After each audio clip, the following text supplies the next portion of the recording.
Please. Go out to the chairs. In the audience. So, how you doing? I'll be playing the role of trust continue.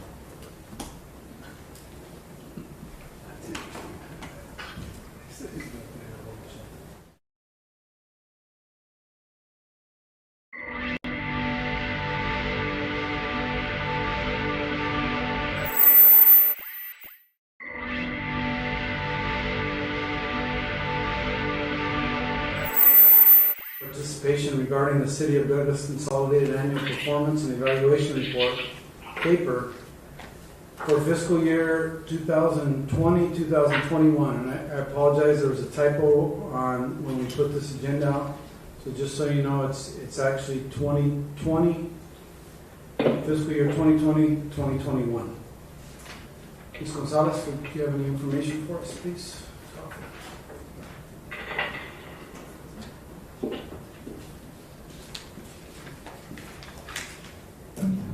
Good evening, Mr. Mayor, members of the council.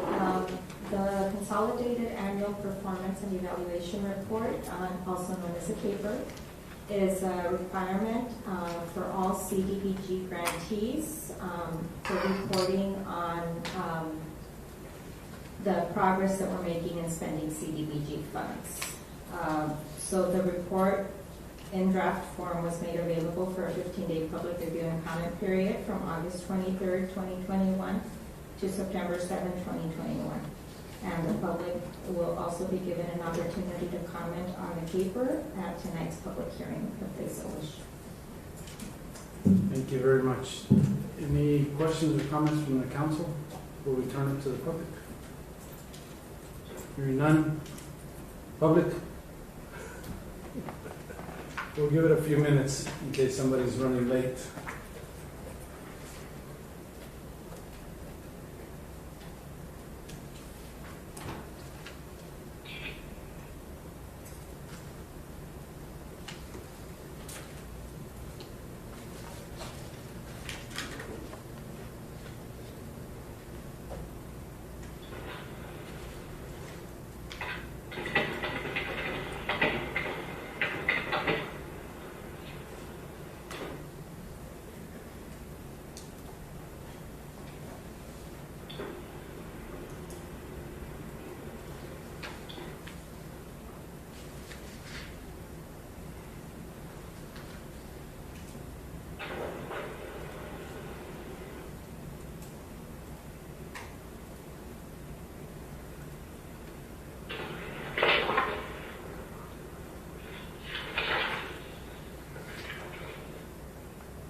Last call for the public hearing. If anybody would like to comment on the City of Douglas Consolidated Annual Performance and Evaluation Report for Cdbg for fiscal year 2020-2021.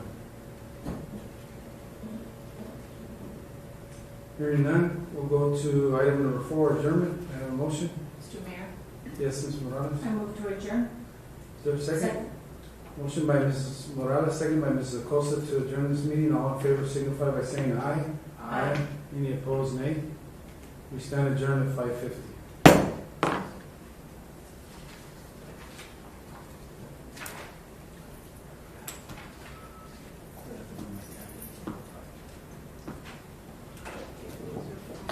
You want me to try it?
I don't know anything about that. I don't know.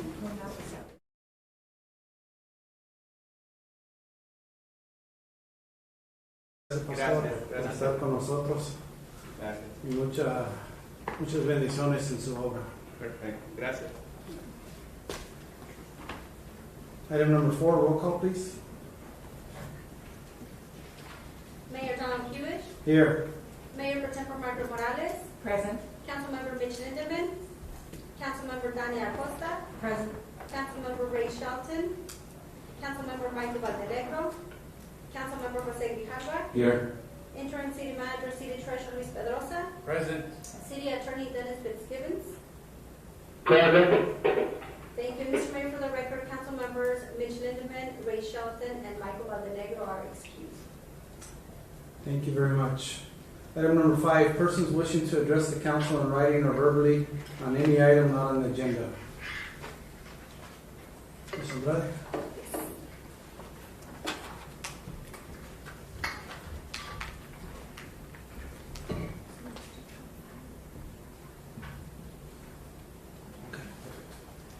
First, I would like to invite up Ms. Ida Pedrego, please.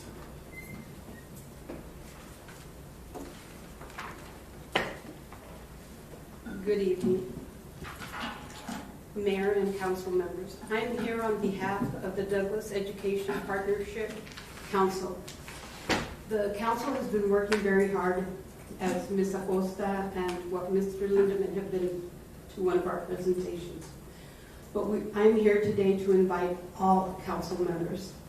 We are doing for the stakeholders here in Douglas, and it is for the Douglas community. It's for the education, because we know that if we want people to come to Douglas, we need to have a strong education. We need to provide the best that our community has. And we would like your help in developing this dashboard. Abe Villarreal is here too, and he's one of our members. But this is important, and it's going to be on September the 14th at 5:30 in the afternoon. Well, it's not evening yet, but afternoon. And we really encourage you, Mr. Pedrosa, I know that you're part of it. But we would like all of you to be there, and if you know of anybody else to invite, because our strongest commodity is not just the money in our community, sometimes that we focus on, but is the education of our youth for the future. And this entails pre-K to above high school. We're hoping to be able to come up with the markers that are necessary to make our community the best. So we encourage you to participate. Thank you very much. Thank you for bringing that to our attention, Ms. Pedro. Now I would like to invite Mr. Richard Dodge up to speak to us.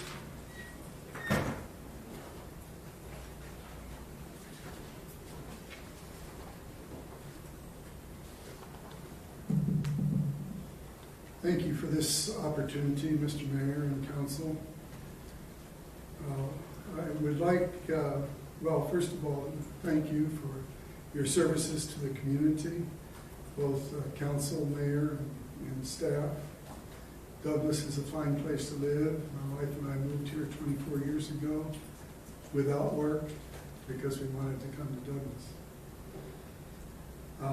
I wish to call to mind Resolution 19-1381, a resolution of the Mayor and Council of the City of Douglas, Cochise County, Arizona, promoting rail service in the region as a means to increase tourism and foster economic development in the City of Douglas.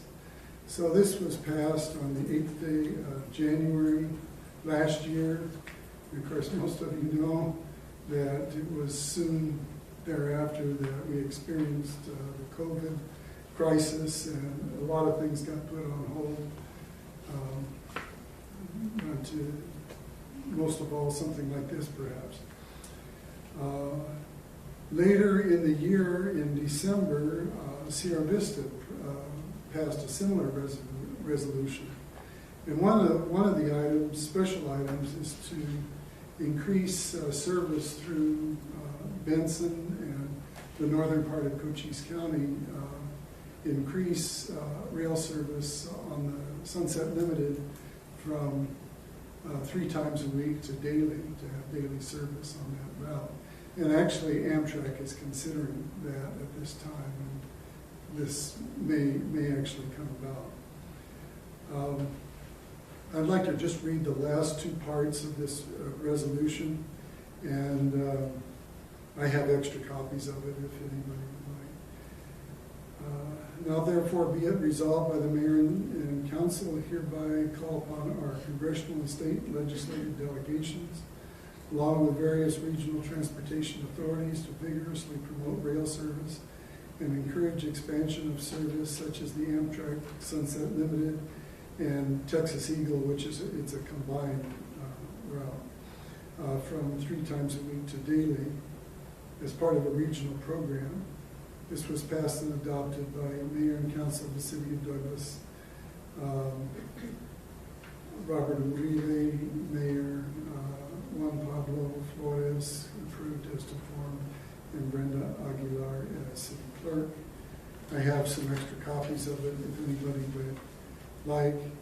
Also, I just wish to call to mind that I'm not sure what the reference is, but I believe there was either a resolution or agreement between cities in Cochise County on the development of tourism and economic development and to cooperate in that area. So that's really all I have, but thank you again for this time. Thank you, Mr. Dodge, for bringing that to our attention once again, the importance of having that in our county area. Item number 6, Presentational Awards. We have appointed to the Program Coordinating Committee Ms. Norma Galindo, retroactive to July 1st, 2021, and we'd like to present to her a certificate of that appointment. Ms. Galindo.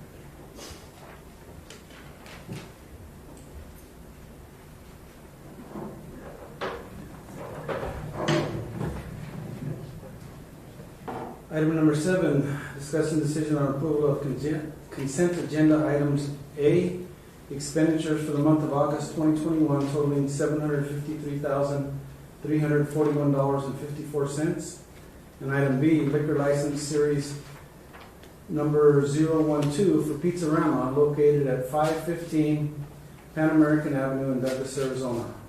May I have a motion? Mayor, Yes, Ms. Morales. I move to approve consent agenda items A and B as presented. Is there a second? Second. Motion by Mrs. Morales, second by Mrs. Acosta to approve the consent agenda items. Any questions or comments? I know we have the owners of Pizzarama here with us in the audience this evening, if you had any questions for them. Hearing none, roll call please. Councilmember Acosta? Yes. Councilmember Grijalva? Yes. Mayor Pro Tem Morales? Yes. And Mr. Mayor? Yes, motion carries. Go forward. Thank you so much. Item number 8, discussion decision on approvals. Item number 8A, first reading of ordinance number 21-1137, an ordinance of the Mayor and Council of the City of Douglas, Cochise County, Arizona, amending Article 12 of the Streets, Sidewalks, and Public Places Code relating to the regulation of parks and recreational areas, establishing miscellaneous rules of conduct, setting forth violations, and providing for enforcement and penalties, establishing severability of components of ordinance, and establishing an effective date thereof. Chief Fuller, please. Good evening, Mr. Mayor, members of the council.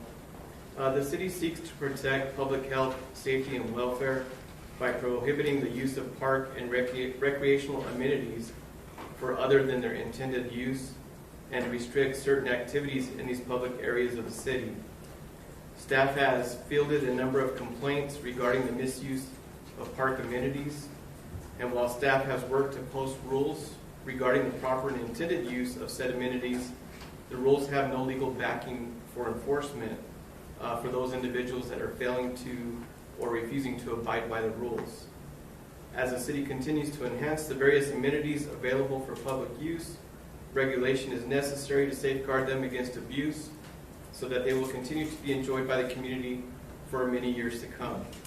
So there were extensive number of items that were added to the ordinance.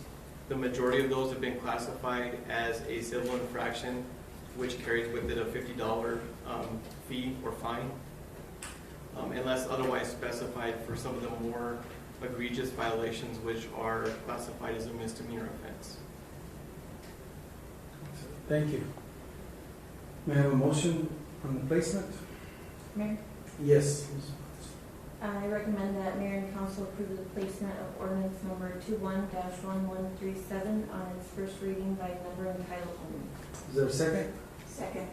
Motion by Mrs. Acosta and second by Mrs. Morales to approve the placement of ordinance number 21-1137 on its first reading by number and title only. Any questions or discussion? Mayor? Yes, Mr. Grijalva, please. I want to ask Chief Fulton, so could you tell us the different classifications, examples of what would be a $50 fine, what would be classified as a misdemeanor in this type of situation? So again, Councilmember Grijalva, the majority of the infractions that are included under the ordinance, so failure to follow the park rules, so using the tennis court, for example, for other than its intended purpose, would carry with it a civil infraction punishable up to $50 fine. For those infractions such as discharging a firearm in the park, that would be classified as a Class 1 misdemeanor and carry with it up to 6 months in jail and or a fine up to $2,500. Again, that's the discretion of the judge and the court when handing down that sentence. And then in addition to that, these are just for the enforcement of the ordinance. For more serious infractions, such as the one I just mentioned, we also have state statute that we can enforce and apply. Any other questions? Comments? Mr. Mayor, I'd just like to make a suggestion. When it comes to using our parks or places that that's not in their intended purposes. Like for example, we had a constituent come in and say that the old tennis courts were used for soccer. I mean, I think we should think about a heavier punishment or fine when it comes to the destruction of property, because if somebody's going to be wearing cleats, like football cleats or soccer cleats in the tennis courts and it destroys the property, we're talking about tens of thousands of dollars to repair it. So just as a suggestion, maybe for the second or third reading, put something, in that situation to carry out a heavier fine to stop this from happening, because again, this is taxpayer money that we're dealing with. That's all. Thank you. Thank you, Mr. Grijalva. I know that would be difficult to prove, so if please look at it and we'll see if it's even feasible to try to enforce to see who did what. Well, and the other consideration too is the ages that could be potentially involved. Yeah, exactly. We have someone from the public that would like to speak to this issue? Yes, we do, Mr. Mayor. Please, I'd love to hear it.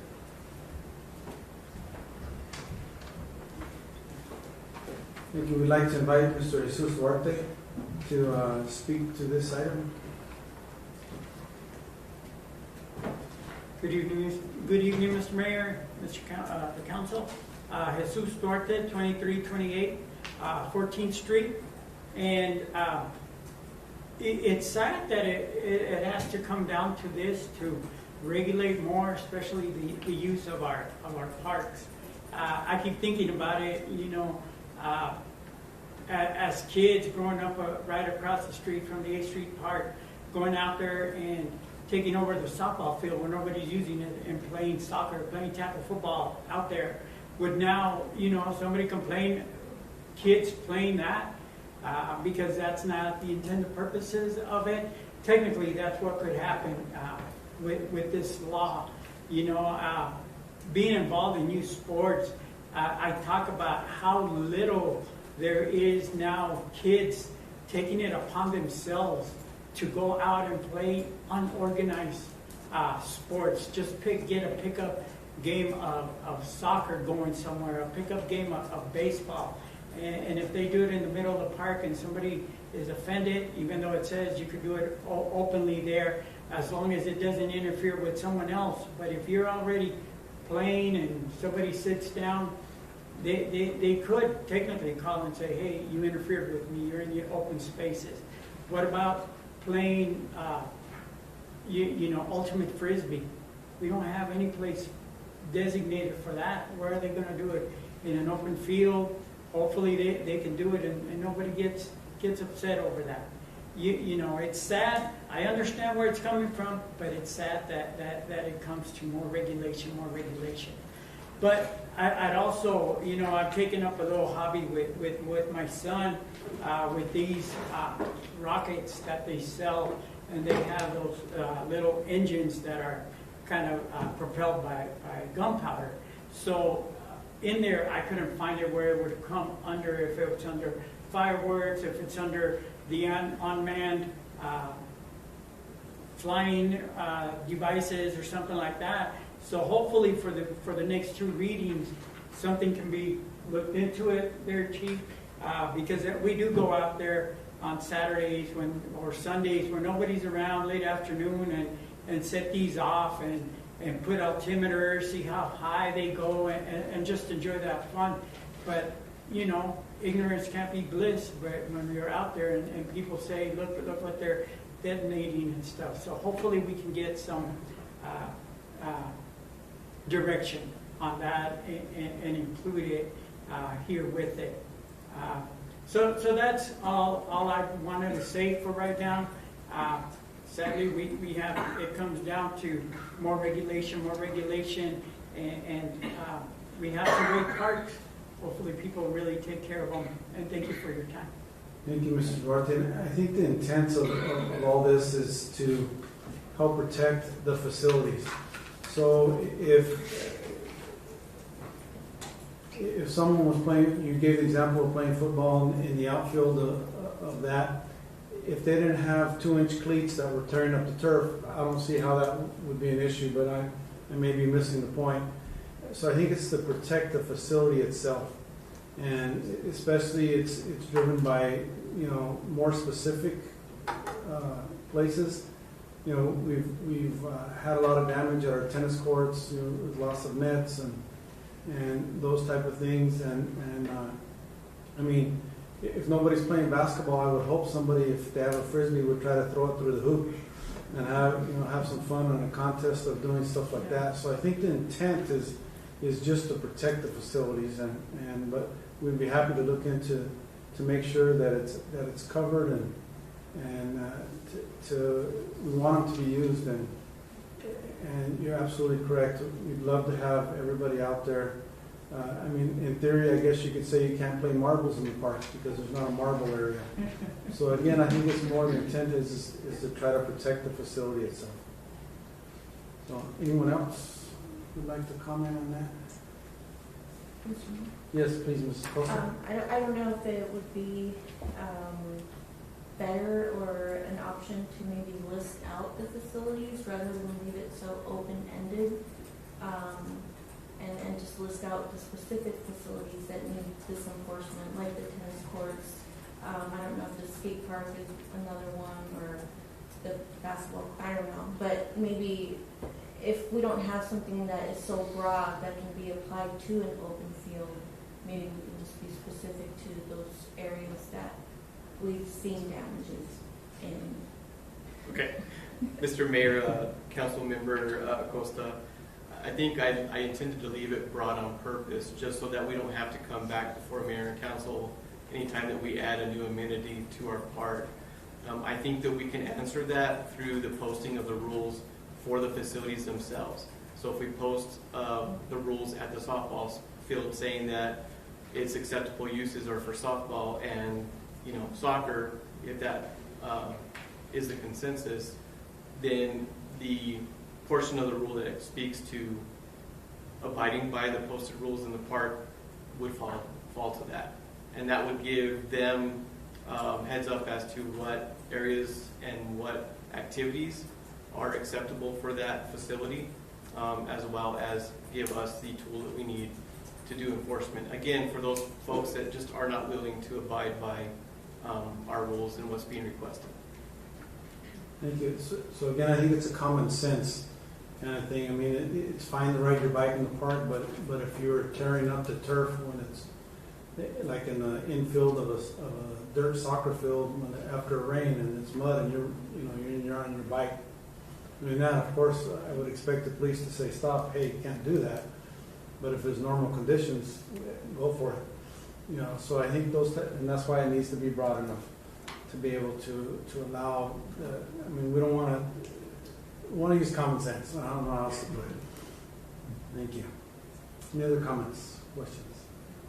Hearing none, roll call, please. Councilmember Acosta? Yes. Councilmember Grijalva? Yes. Mayor Pro Tem Morales? Yes. Mr. Mayor? Yes, motion carries. May I have a motion to approve the first reading? Oh, I'm sorry, read it, please. Yes. Read it first. There we go.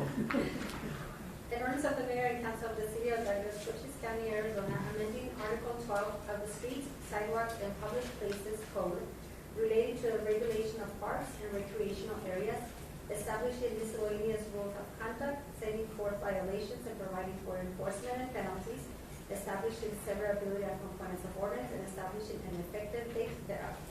Thank you. May I have a motion to approve the first reading? Mr. Mayor, Ms. Morales? I move that Mayor and Council approve the first reading of ordinance number 21-1137 and to place it on second reading by number and title only. Is there a second? Second. Motion by Ms. Morales, second by Mr. Grijalva to approve the first reading of ordinance number 21-1137 and to place it on second reading by number and title only. Any other questions or discussion? Hearing none, roll call, please. Councilmember Acosta? Yes. Councilmember Grijalva? Yes. Mayor Pro Tem Morales? Yes. And Mr. Mayor? Yes, motion carries.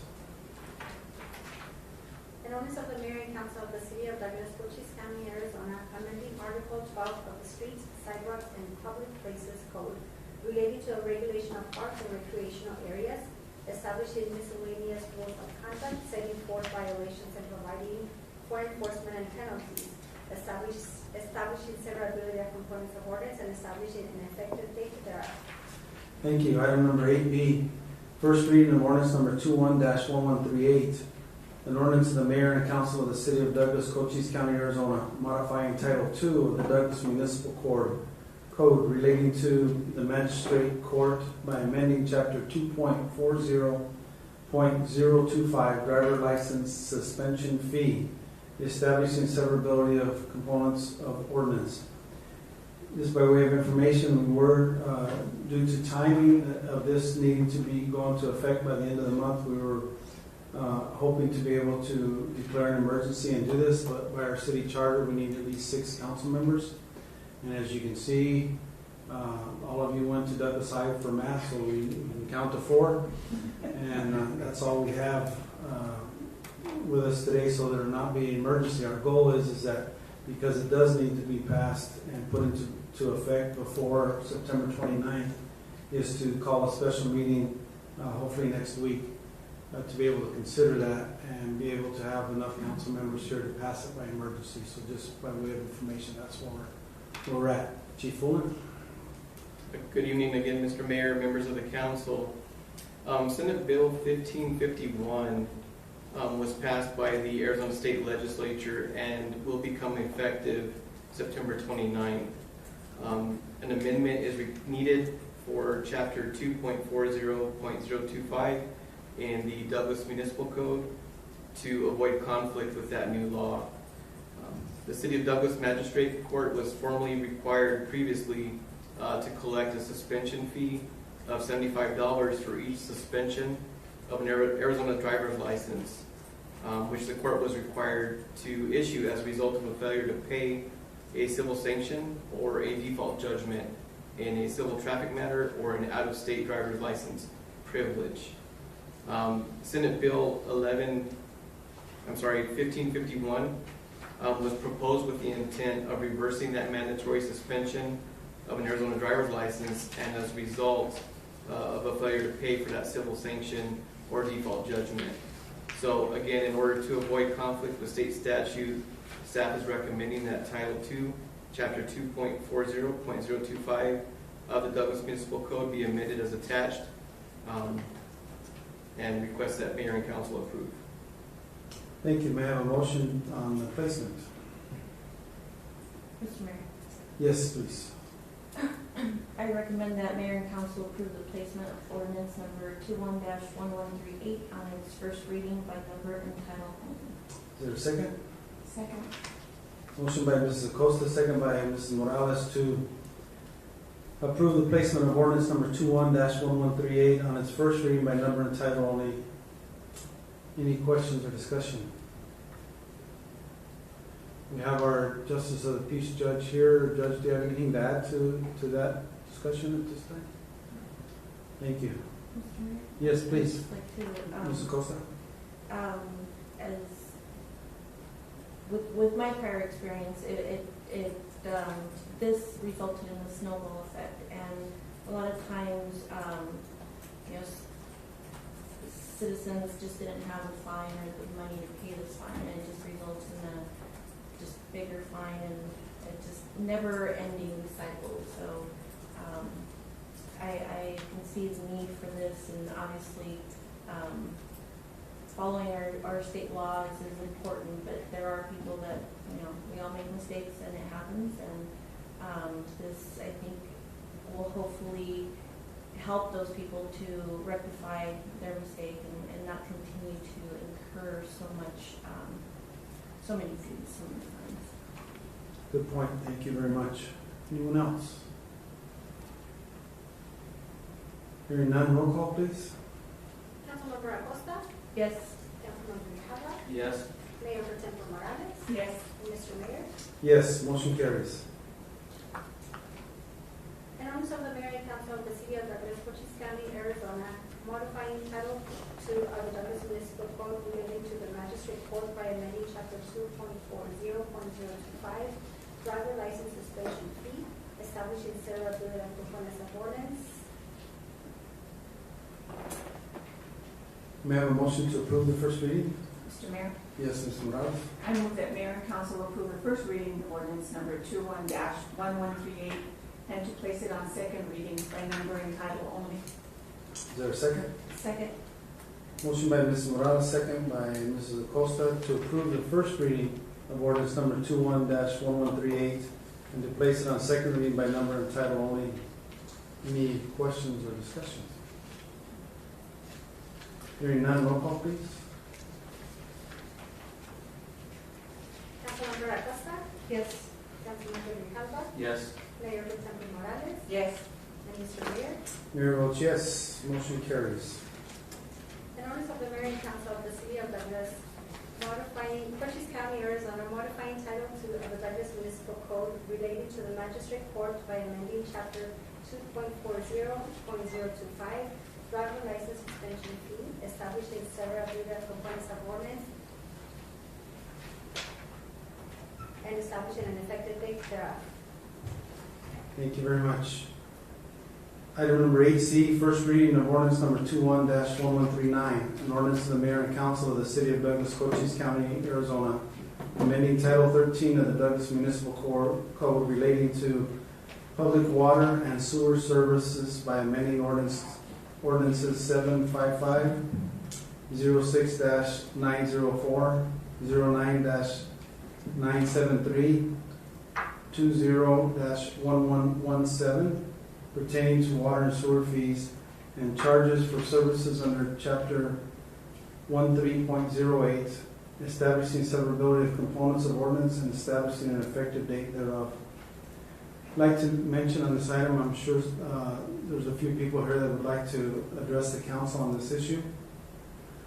I was hoping to have the full council here. Unfortunately, due to some medical reasons, we don't. And so what I'd like to recommend this evening is to receive the presentation by Mr. Pedrosa and allow any of the public to speak to this issue that would like to speak to this issue. But and then table the item for consideration in October when we have a full council here. So if you're here to speak to it, we'd love to hear you, and so that we can incorporate your thoughts and be able to answer your questions at a future date. And also, we have in the plans to hold a town hall on the 22nd, or 2 weeks from today, on the 22nd of this month, and this will also be a topic at that town hall that we will invite the public to. So that's how I'd like to proceed this evening. Mr. Pedrosa, would you please walk us through this? Yes. Thank you. Good evening, Mayor, members of council. The city commissioned a water and sewer rate study from an independent third party known as the 65th North Group, and showed a need for rate increases in both water and sewer in order to maintain existing infrastructure and for necessary capital infrastructure needs in the future. The 65th North Group presented to the Mayor and Council on April 28, 2021, and presented findings by studying our water and sewer utility infrastructure needs, as well as making comparisons to other utilities in our area and in the state of Arizona. The following data was presented by the study for the Water Utility Fund. In water, public utilities in Cochise County average water monthly rates compared to Douglas. Residential in the for the county average is about $29.90. In Douglas is $21.80. That's a difference of $8.10. For commercial, it's $101.88 for the county average, $21.80 as well for Douglas, which is a difference of $79.28. And for irrigation, it's $54.78 for the county average and $15.75 for Douglas, which is a difference of $39.03.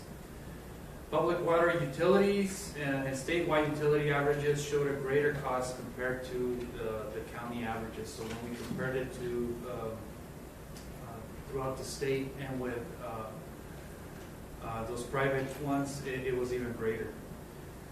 The study showed revenue projections for the next 6 years for the water utility.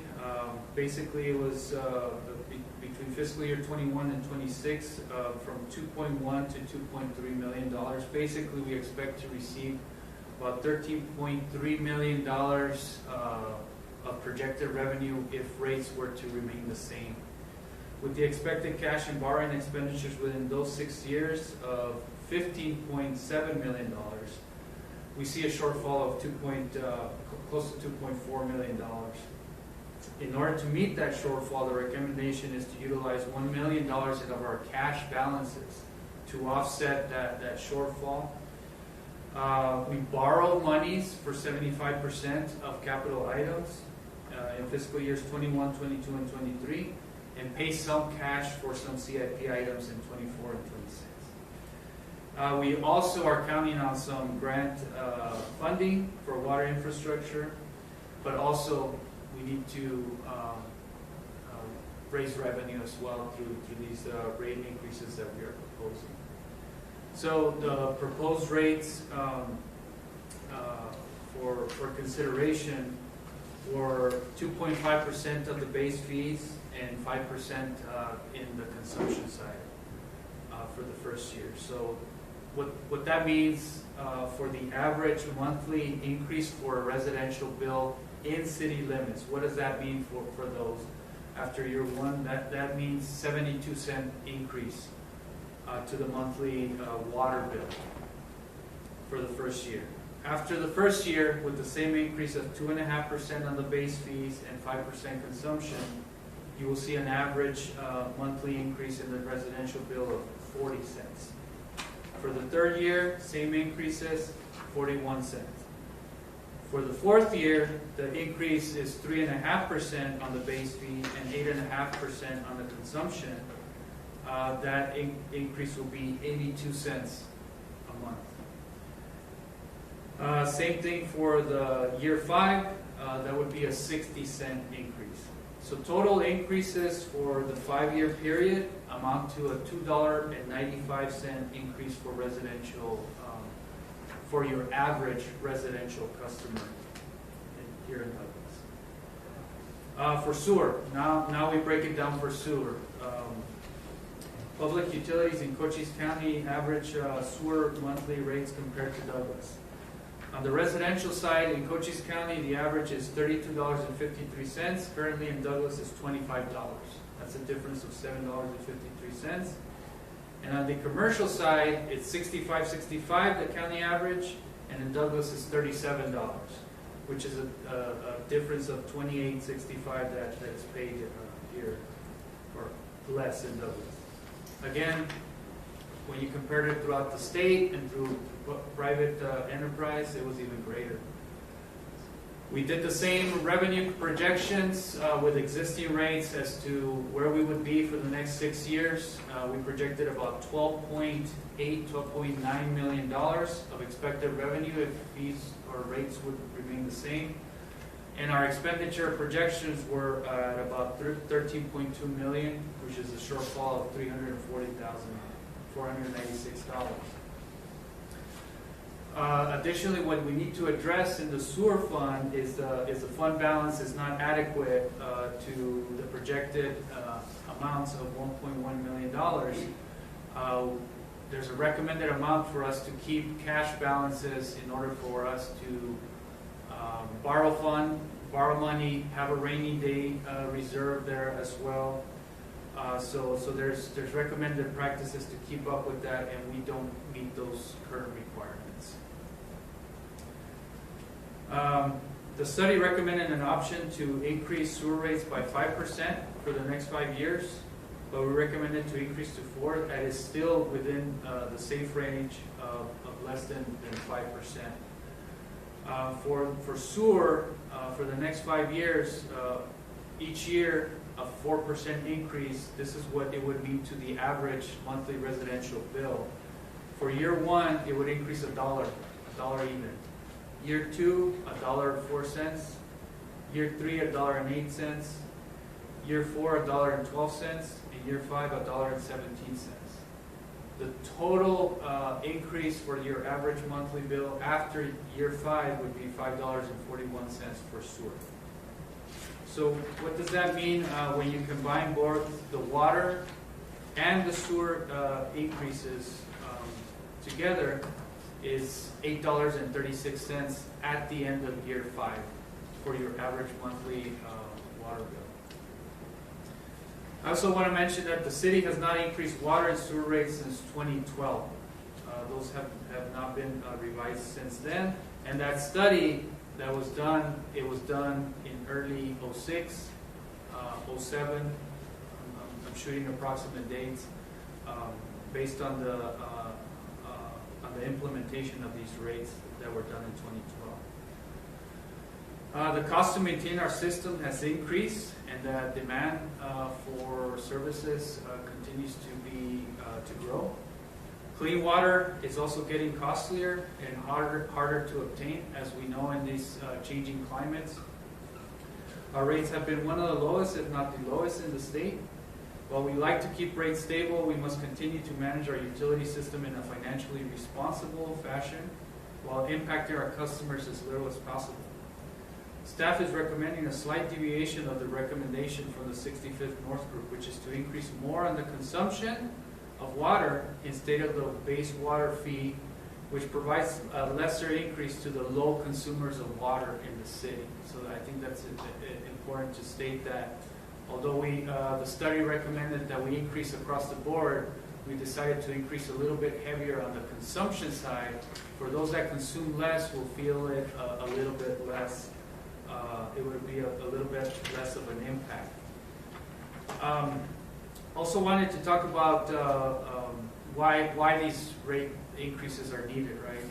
We talked about it briefly, about infrastructure needs, about operating costs becoming higher than they were.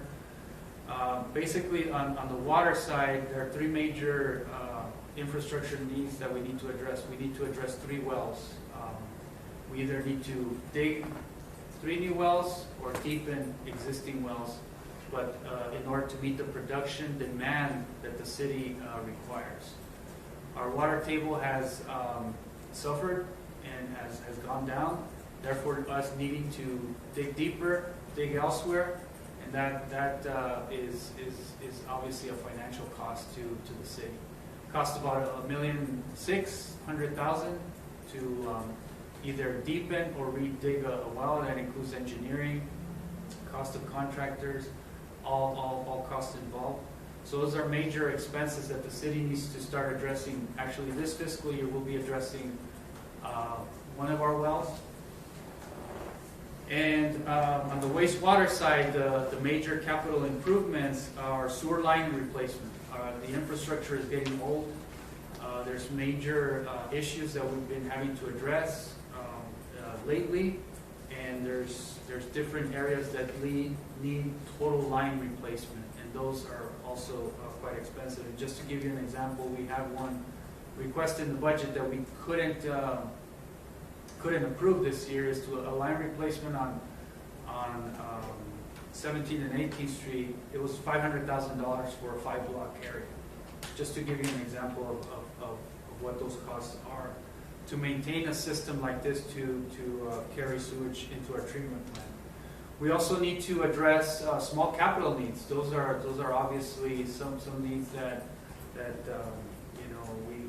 we kind of see out there. Those vehicles, a vacuum truck, pumps, valves, different areas that just need replacement over time after such use. Backhoes.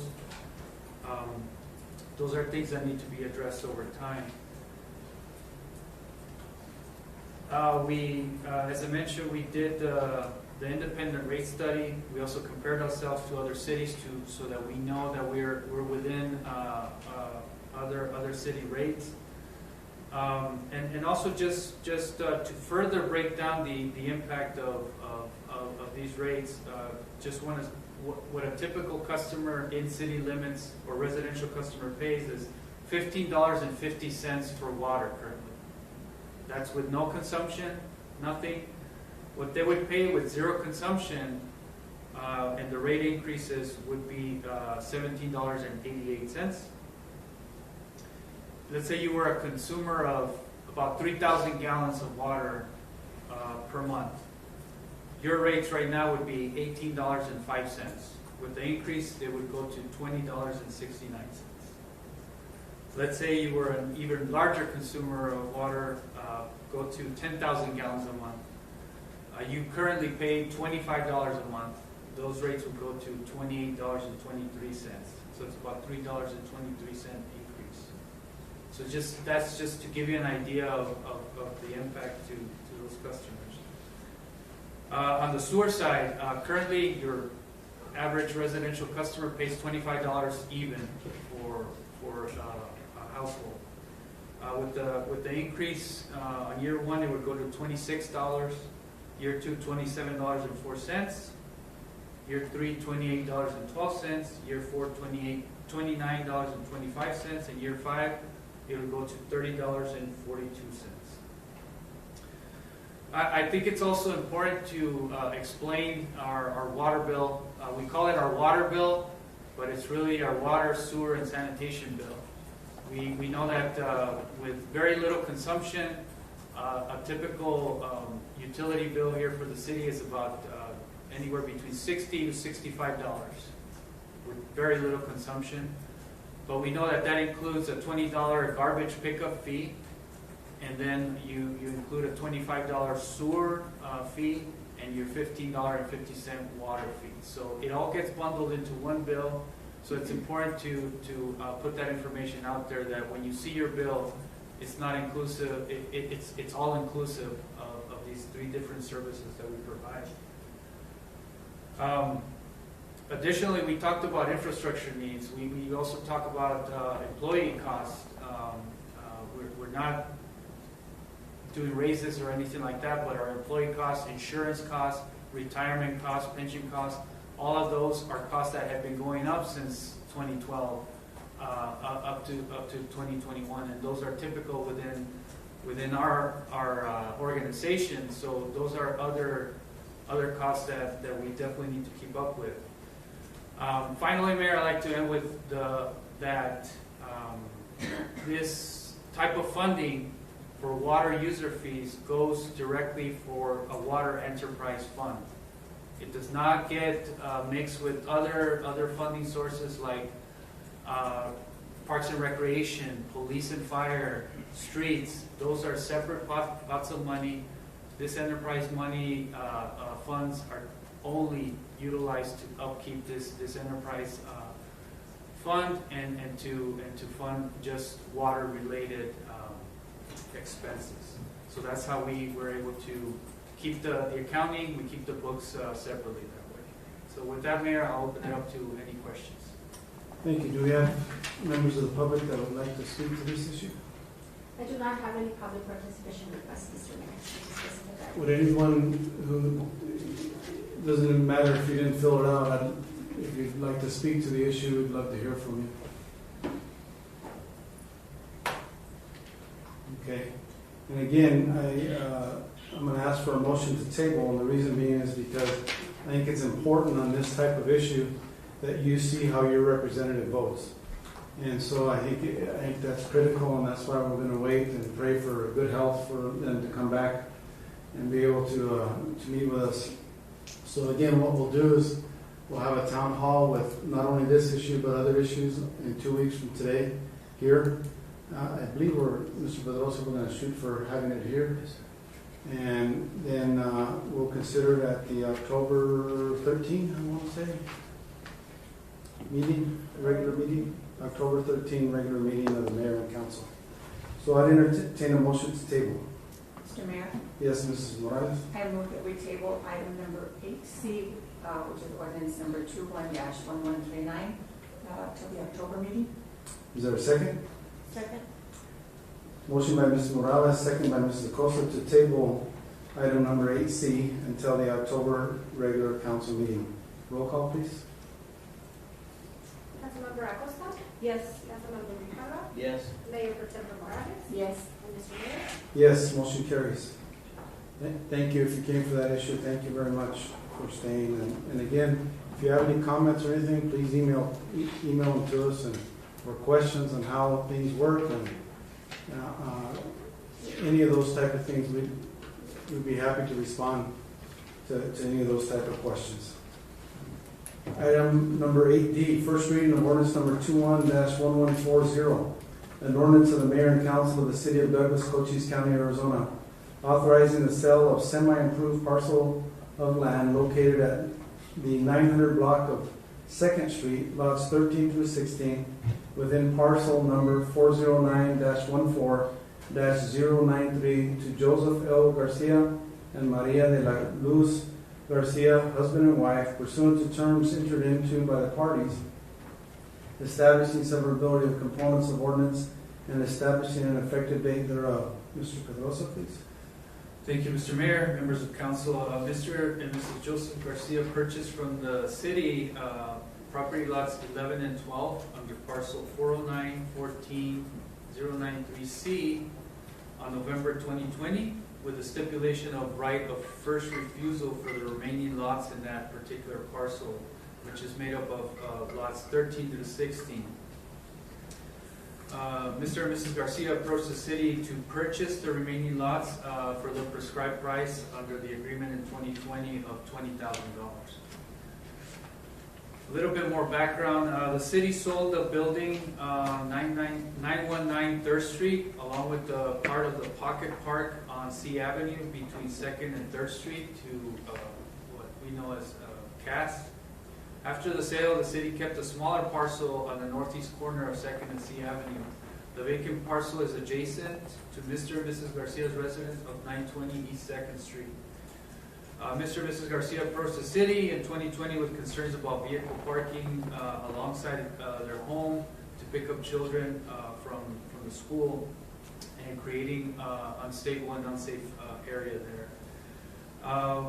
They offered to buy the two city-owned vacant parcels adjacent to the property with a right of first refusal for the remaining 4 lots purchased for a price of $20,000. Mr. and Mrs. Garcia have been maintaining the entire parcel, not just the 2 parcels that they own, by cutting the grass and watering the trees around the area.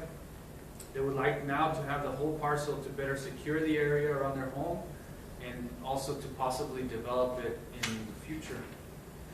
The contract established in November 2020 stipulates that right of first refusal, and Mr. Garcia and Mrs. Garcia requested a payment arrangement of 5 years as follows.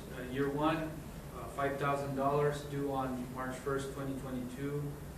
Year 2, $5,000, May 1, 2023. Year 3, $5,000, May 1, 2024. Year 4, $2,500, May 1, 2025. And year 5, $2,500 in May of 2026. It was also requested that there shouldn't be a penalty for prepayment, so that we talked and discussed about the possibility of this being paid off earlier than the 5 years. Staff recommends upholding the agreement of right of first refusal and selling the remaining parcels to Mr. and Mrs. Garcia for the price of $20,000. Thank you, Mr. Pedrosa. May I have a motion to approve the placement? Mr. Mayor, Yes, Mrs. Morales. I move that Mayor and Council approve the placement of ordinance number 21-1140 on its first reading by number and title only. Is there a second? Second. Motion by Mrs. Morales, second by Mrs. Acosta, to approve the placement of ordinance number 21-1140 on its first reading by number and title only. Any discussions or questions? I know Mr. and Mrs. Garcia are here with us today. They'd be happy to answer anything, or pretty straightforward. So, thank you. Hearing none, roll call, please. Councilmember Acosta? Yes. Councilmember Grijalva? Yes. Mayor Pro Tem Morales? Yes. Mr. Mayor? Yes, motion carries. An ordinance of the Mayor and Council of the City of Douglas, Cochise County, Arizona, authorizing the sale of a semi-improved parcel of land located on the 900 block of 2nd Street, lots 13 through 16, within parcel number 409-14-093, to Joseph L. Garcia and Maria de la Luz Garcia, husband and wife, pursuant to terms entered into by the parties, establishing severability of components of ordinance and establishing an effective date thereof. We have a motion to approve the first reading. Mr. Mayor, Yes, Mrs. Morales. I move that Mayor and Council approve the first reading of ordinance number 21-1140 and to place it on second reading by number and title only. Is there a second? Second. Motion by Mrs. Morales, second by Mrs. Acosta, to approve the first reading of ordinance number 21-1140 and to place it on second reading by number and title only. Any discussion, questions? Hearing none, roll call, please. Councilmember Acosta? Yes. Councilmember Grijalva? Yes. Mayor Pro Tem Morales? Yes. And Mr. Mayor? Yes, motion carries. An ordinance of the Mayor and Council of the City of Douglas, Cochise County, Arizona, authorizing the sale of a semi-improved parcel of land located on the 900 block of 2nd Street, lots 13 through 16, within parcel number 409-14-093, to Joseph L. Garcia and Maria de la Luz Garcia, husband and wife, pursuant to terms entered into by the parties, establishing severability of components of ordinance and establishing an effective date thereof. Thank you. Item number 8E, resolution number 21-1473. A resolution of the Mayor and Council of the City of Douglas, Cochise County, Arizona, approving the City of Douglas Community Development Block Grant, Cdbg, Consolidated Annual Performance and Evaluation Report for fiscal year 2020-2021. Ms. Gonzalez, please. Good evening, Mr. Mayor, members of the council. As a requirement of the CDBG grant, as an entitlement community, we are required to report progress that we've made with the use of CDBG funds every year. The report was made available for a 15-day public review and comment period from August 23rd, 2021 to September 7th, 2021.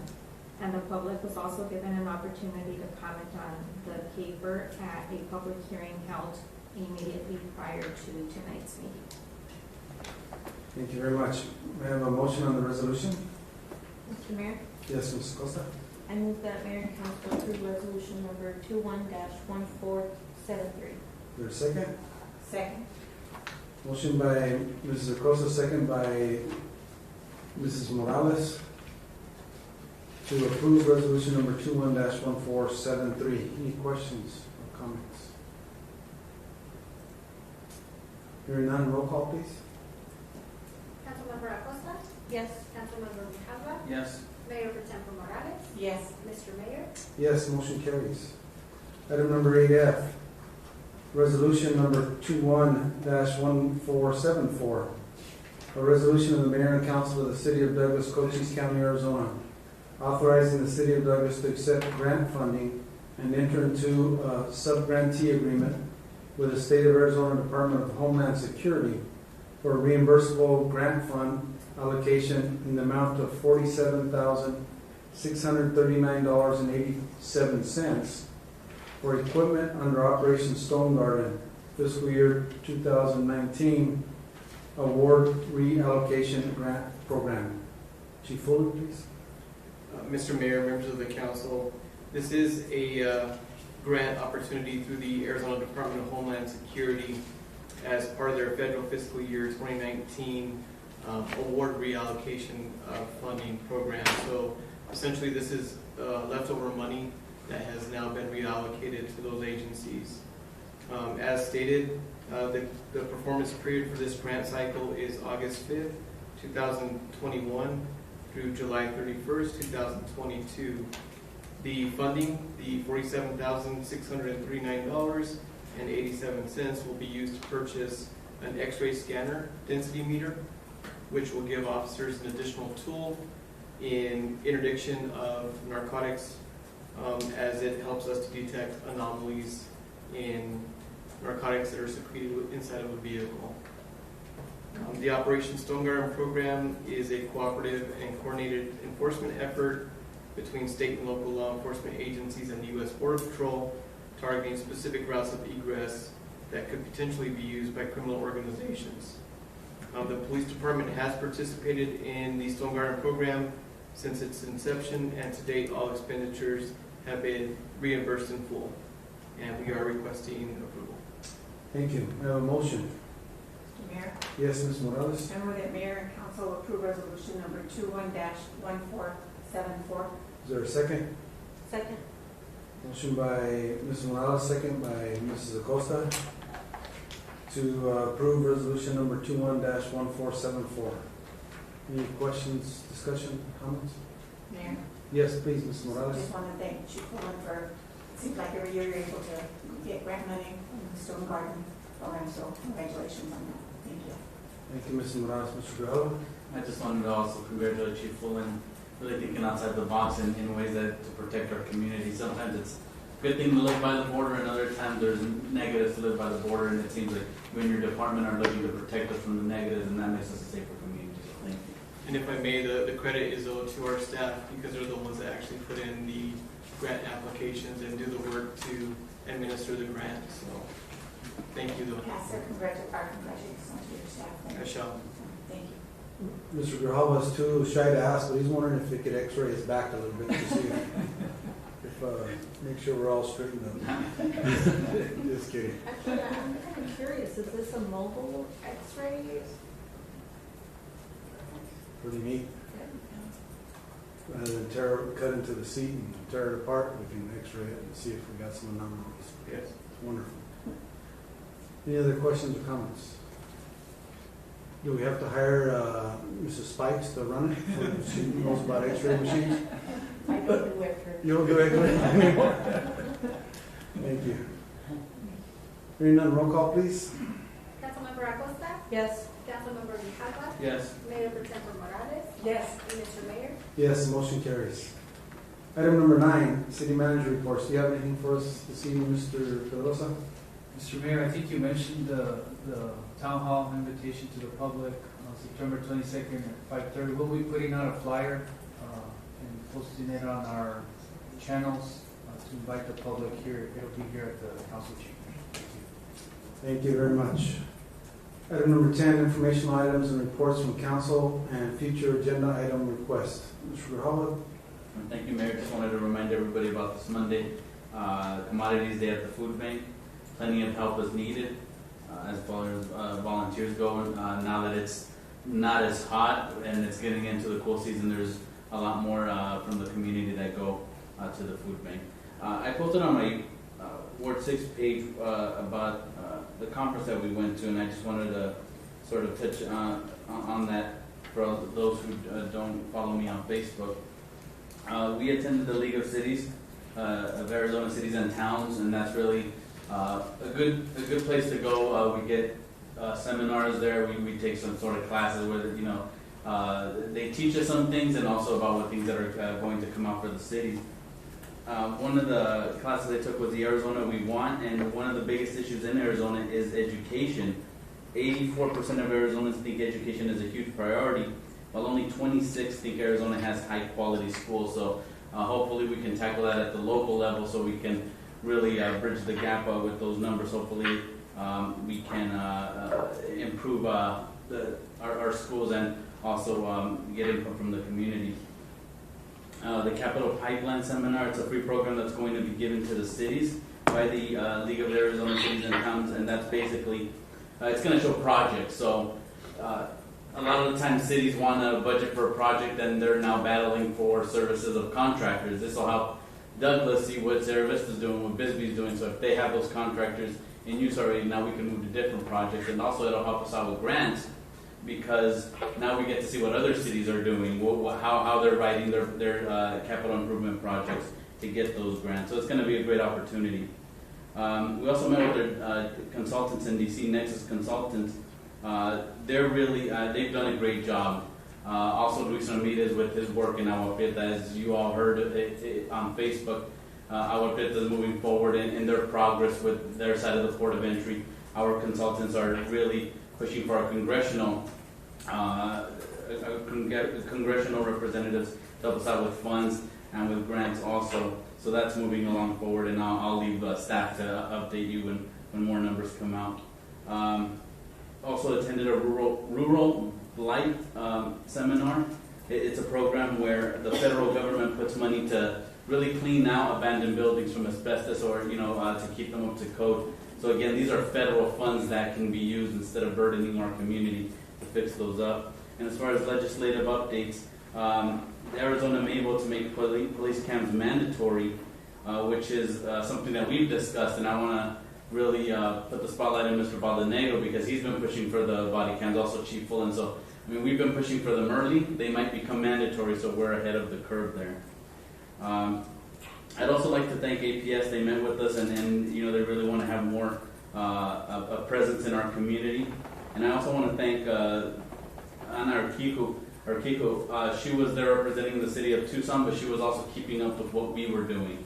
And that's very important because she could have easily said, hey, I'm not there until October, you can fill me in. She was very supportive and very enthusiastic about our progress.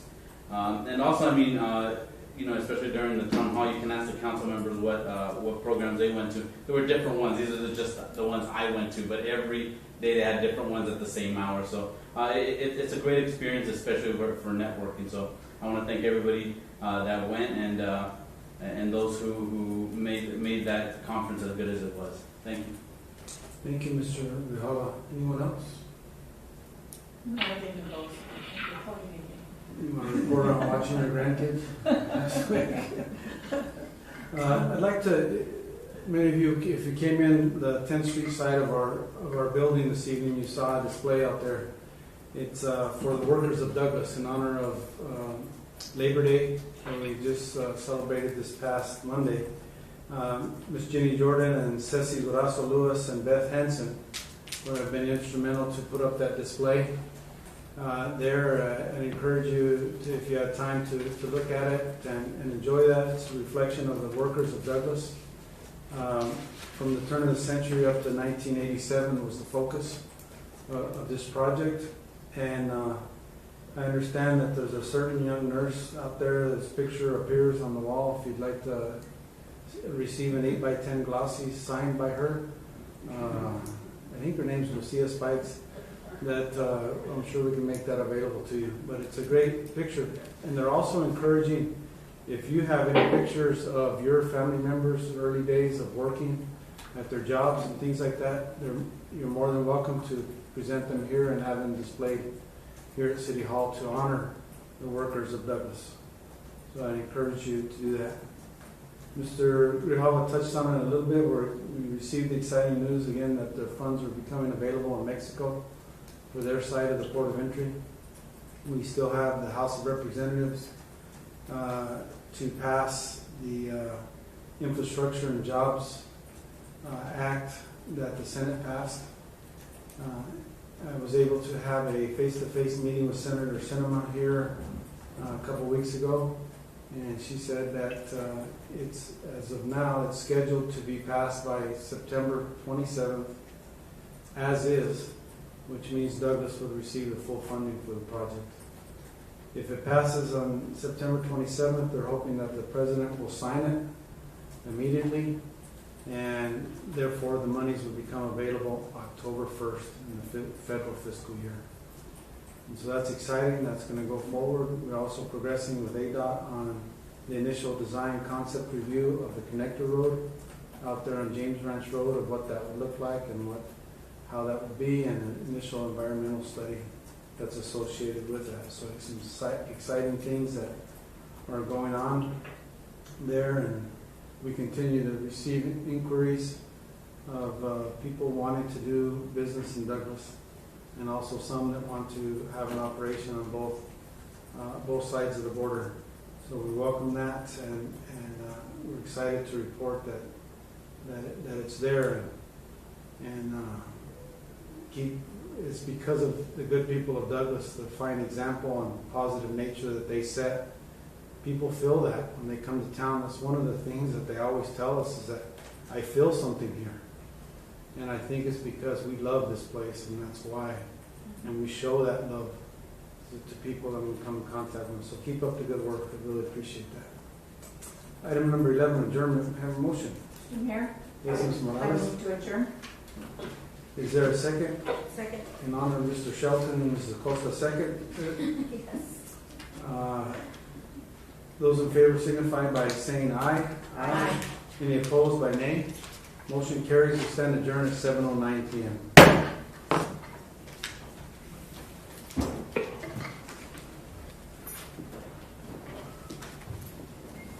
Thank you, Dennis. Thank you, Dennis.